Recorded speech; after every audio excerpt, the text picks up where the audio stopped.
Cerita pilu mantan pemain oriental sirkus Indonesia tengah menghebohkan jagat maya. Mereka mengaku kerap mendapat penyiksaan sejak kecil. Bahkan beberapa korban mengaku tidak mengetahui asal-usul keluarganya. Dia langsung dijejelin tuh kotoran gajah ke mulutnya. Duduk yang nyaman, pasang playnya karena ini Intan Story ya.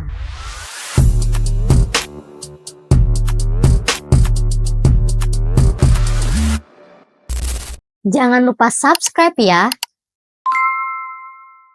Halo warga Storia, gimana kabarnya? Semoga kalian semua dalam keadaan sehat ya. Malam ini kita akan ngebahas salah satu kisah nyata paling gelap yang tersembunyi di balik gemerlapnya dunia sirkus Indonesia. Mantan pemain oriental sirkus Indonesia Taman Safari melaporkan dugaan kekerasan dan eksploitasi telah terjadi sejak puluhan tahun. Kasus ini berasal dari mantan pemain sirkus Oci atau Oriental Sirkus Indonesia di Taman Safari Indonesia. Belakangan ini viral banget karena beberapa mantan pemain sirkus di sana mulai speak up. Mereka menceritakan apa yang mereka alami selama di sana. Mulai dari kekerasan fisik, bahkan sampai dipaksa untuk makan kotoran gajah. Aku udah baca dan aku rangkum semua kasus ini untuk kalian warga Storia. Cerita ini tentang anak-anak kecil yang katanya diadopsi, bakal disekolahin tinggi, bakal hidup yang layak. Tapi kenyataannya, mereka malah dipaksa hidup dalam dunia yang keras dan juga penuh luka. Ya udah, nggak usah berlama-lama. Yuk kita mulai ceritanya.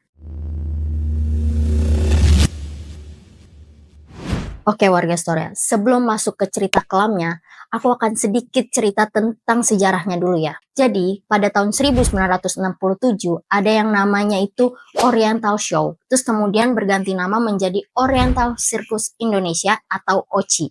OCI ini didirikan oleh Choa Kim Hian atau yang biasa dipanggil dengan Hadi Manansang, pria yang berasal dari Shanghai, Tiongkok. Awalnya, OCI ini dibuat untuk memberikan hiburan kepada anggota ABRI, khususnya yang terlibat dalam peristiwa G30 SPKI. Nah, mereka ini sering tampil di acara-acara militer, tur keliling Indonesia, tapi lama-kelamaan, sirkus ini menjadi tontonan atau hiburan untuk masyarakat, baik itu di kota besar maupun sampai ke desa-desa kecil. Dan mereka semua menunggu pertunjukan dari sirkus ini. Pemilik OCI, Hadi Manansang ini mengajak ketiga anaknya yang bernama Jansen Manansang, Frans Manansang, dan juga Tony Sumampau yang saat itu sekitar umur 5-7 tahun untuk ikut dalam bagian akrobatik ini. Mereka diajarkan untuk berlatih keras dan juga disiplin sejak dini. Terus di tahun 1980-an, keluarga Manansang ini memutuskan untuk memperluas bisnisnya. Jadi nggak hanya sirkus keliling aja, tetapi juga membuat taman konservasi satwa yang ada di Cisarua, Bogor. Dan dari situlah lahir Taman Safari Indonesia. Nah, warga Storia, di balik gemerlapnya dunia sirkus ini, ada cerita yang jauh lebih gelap. Anak-anak kecil dari keluarga yang kurang mampu ditawari diadopsi dengan janji-janji manis. Katanya mereka akan disekolahkan tinggi, bahkan sampai ke luar negeri. Ya, karena keterbatasan ekonomi, jadi orang tua mereka merelakan anak-anaknya untuk diadopsi. Anak-anak ini dibawa ke tempat yang katanya yang akan menjadi rumah baru mereka. Mereka di sana dilatih untuk akrobatik dan juga disiplin yang ketat. Awalnya kedengaran keren ya. Tapi nyatanya mereka malah dijadikan pemain sirkus. Bukannya dibebaskan tapi malah dikekang. Mereka diperlakukan dengan kejam dan gak manusiawi. Dan mereka juga setiap harinya disuruh latihan terus tanpa adanya waktu bermain. Seperti anak-anak kecil pada umumnya. Latih keras dari kecil tanpa tahu siapa nama asli mereka, keluarga mereka, asal mereka. Bahkan mereka gak disekolahin. Kesannya sengaja biar mudah dibodohi. Buat mereka, dunia mereka ya cuma itu. Berlatih, tampil, tidur, ya berlatih lagi.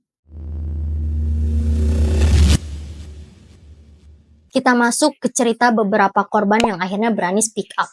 Nah, salah satu korbannya ini bernama Vivi. Dari kecil dia itu nggak tahu siapa keluarganya, bahkan ulang tahunnya pun dia nggak tahu. Yang dia tahu cuman berlatih, tampil, dan bertahan. Kalau Vivi ini salah gerakan, hukumannya nggak hanya dimarahin, tapi dipukul, disetrum di area sensitifnya, bahkan juga dirantai di bagian kakinya selama berminggu-minggu. Dan apabila si Vivi ini pengen ke toilet, ya dia harus minta izin dulu. Kalau nggak diizinin, ya udah terpaksa Vivi ini harus buang air kecil di tempat dia dirantai itu. Pernah suatu malam, si Vivi ini tuh akhirnya kabur nih. Di tengah malam, dia berlari ke dalam hutan Cisarua yang gelap dan juga penuh ketakutan. Menurut Vivi, pada saat itu dia nggak takut dengan hantu. Dia lebih takut kalau dia ditangkap lagi dan dibawa lagi ke sana. Akhirnya Vivi ini terus saja lari masuk ke dalam hutan sampai dia ketemu pemukiman. Dan di sanalah dia ketemu karyawan restoran yang kerja di Taman Safari Cisarua. Dan akhirnya Vivi ini ditolong dan diperbolehkan tinggal di rumah karyawan itu selama beberapa hari. Alih-alih udah merasa aman, beberapa hari kemudian, tiba-tiba di depan rumah itu udah ada tuh security Taman Safari yang siap untuk menjemput si Vivi. Nah, ternyata karyawan tersebut melaporkan kepada pihak Taman Safari kalau dia udah menemukan anak tersebut. Dan akhirnya Vivi ini ditangkap dan dibawa pulang. Begitu sesampainya di sana, Vivi itu langsung ditarik dari mobil, dipukul, ditendang, disetrum, bahkan di area sensitifnya pun kena setrum. Dan semua itu terjadi tanpa adanya saksi. Nah, ada lagi nih yang namanya Butet, salah satu korban dari sirkus tersebut. Dia juga mengalami kejadian yang gak kalah tragis. Dia juga sama, nggak tahu asal-usulnya. Dan dia mendapatkan perlakuan yang sama kayak Vivi. Dia disuruh kerja, nggak digaji. Bahkan dia juga nggak mendapatkan pendidikan yang layak. Sampai pada suatu ketika, si Butet ini ngeliat nih, para bos-bosnya tuh makan makanan enak. Nah, si Butet ini sedari kecil tuh nggak pernah makan makanan enak. Jadi dia tuh mencurilah daging empal yang ada di meja itu. Nah, dia langsung tuh ketahuan mencuri daging tersebut. Dan akhirnya dia langsung dihukum. Dan kalian tahu apa hukumannya? Dia langsung dijejelin tuh kotoran gajah ke mulutnya. Selain itu, Butet ini juga pernah hamil saat usia dia masih muda dari hubungan gelap dengan salah satu karyawan yang di Taman Safari. Nah, pas ketahuan oleh Franz, habislah di situ Butet, ya kan, dihajar. Habis itu, anak yang dilahirkan langsung diambil tanpa diberi kesempatan untuk mengenal anaknya. Setelah beberapa kali percobaan, akhirnya Butet ini berhasil kabur dan dia tinggal di Malang. Dan anaknya ini yang diberi nama Debbie dibesarkan oleh keluarga Manansang bukan sebagai anak, tetapi sebagai calon pemain sirkus yang baru. Butet cuma bisa lihat dari jauh. Dan beberapa tahun kemudian, akhirnya dia ketemu nih sama Debbie saat itu usianya udah remaja. Dan pas ketemu itu, Debbie memanggil dia bukan dengan sebutan mama, tapi dengan sebutan tante.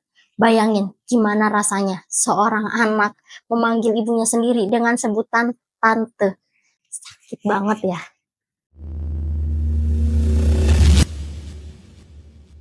Ada juga nih cerita pilu dari Ida, dan menurut aku ini yang paling parah sih.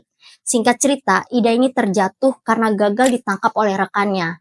Dan ternyata rekannya ini yang harusnya menangkap Ida itu anak baru yang dipilih oleh bosnya, tetapi dia belum mahir di dalam dunia sirkus ini. Nah, bukannya langsung dibawa ke rumah sakit, si Ida ini malah didiemin aja berhari-hari sampai kakinya ini bengkak. Dan Ida ini cuma dipijit aja sama teman sekamarnya dia. Dan karena udah bengkak, beberapa hari kemudian Ida ini dibawalah ke rumah sakit. Tapi udah terlambat, karena menurut dokter, dia itu udah divonis lumpuh dan gak bisa berjalan lagi. Akhirnya, Ida harus hidup di kursi roda seumur hidup. Dan setelah dianggap udah gak bisa kerja lagi, akhirnya Ida dipulangkan begitu aja ke keluarganya. Udah gila, udah gila. Tentu aja warga Storia, pihak Taman Safari membantah semua tuduhan itu. Dan mereka bilang kalau semua ini adalah masalah personal, bukan masalah institusi. Selain itu, Tony Sumampau, salah satu tokoh penting di dalam sirkus ini, memberikan pernyataan.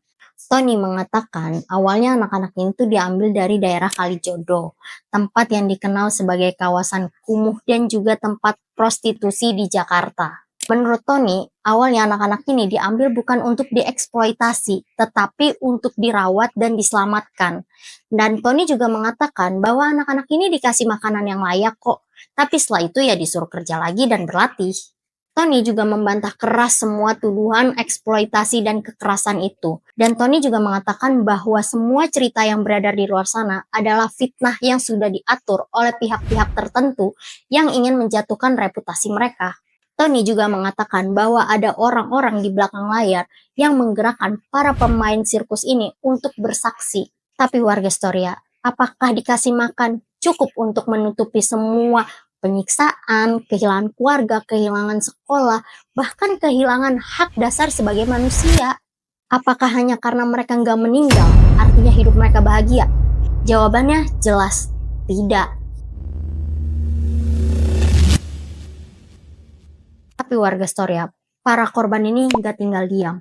Setelah bertahun-tahun mereka bungkam, akhirnya mereka buka suara. Dan mereka melawan, walaupun mereka tahu mungkin akan dilawan balik oleh pihak-pihak yang lebih kuat. Vivi, Butet, Ida, dan beberapa korban lainnya itu bersatu. Mereka melaporkan kasus ini ke Komnas HAM. Mereka mencari perlindungan dan menceritakan kejadian yang mereka alami selama di sana yang selama ini mereka pendam sendiri. Dengan keberanian yang luar biasa, mereka cuma minta satu hal, keadilan. Dan perjuangan ini bukan hanya untuk mereka, tetapi untuk anak-anak yang masih terjebak dalam sistem yang sama. Buat semua korban yang suaranya masih dibungkam.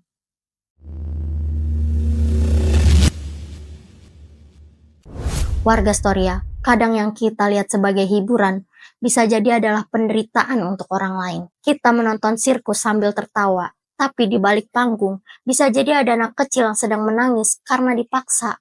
Kisah ini harus kita dengar, harus kita sebar, karena kalau bukan suara kita, mereka akan dilupakan lagi. Kalau kalian merasa kisah ini penting, tolong bantu share video ini sebanyak-banyaknya. Ingat, no viral, no justice. Ya, warga Storia, gimana menurut kalian tentang kasus ini? Jangan lupa tulis pendapat kalian di kolom komentar. Sekian dulu video aku kali ini, sampai jumpa di video berikutnya. Dan jangan lupa like video ini kalau kalian suka, subscribe channel YouTube aku biar warga Storia makin besar. Dan juga share video ini ke teman-teman kalian, serta aktifkan loncengnya agar kalian gak ketinggalan cerita-ceritaku berikutnya. Bye-bye!